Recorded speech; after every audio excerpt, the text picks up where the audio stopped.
é uma luta nacional, internacional, contra o império também e para a independência desses povos, como é o interesse do povo palestino, do Estado palestino e de vários outros povos, como é o caso do Egito, da Tunísia, da Líbia, e se espalha pelo mundo inteiro. Portanto, nós estamos aqui, não é uma luta distante.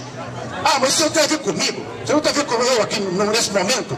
Sim, tem a ver, na medida em que aqui, na volta, nós estamos hoje com 20% das periferias sem assistência da prefeitura. Quando as pessoas ocupam os morros aqui, o que acontece? A polícia vem para cima e manda tirar os trabalhadores das áreas de mangue, que não tem outra saída, porque não tem lugar para morar. Então é a mesma coisa, na hora que a população quer se levantar para defender seus direitos, neste momento vem a polícia para cima.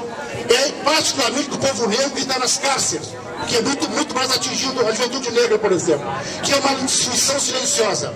A luta desses povos empobrecidos do nosso país também é uma luta internacional, os povos empobrecidos do mundo.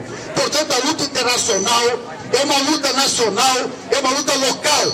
Não há separação, portanto, da nossa luta contra a exploração. Nossos povos, trabalhadores locais, com os trabalhadores do mundo. Então, portanto, o povo da Síria, nesse momento, tem que ser defendido contra qualquer ocupação imperialista, no caso, norte-americana. Também a França e outros estão pedindo para invadir lá.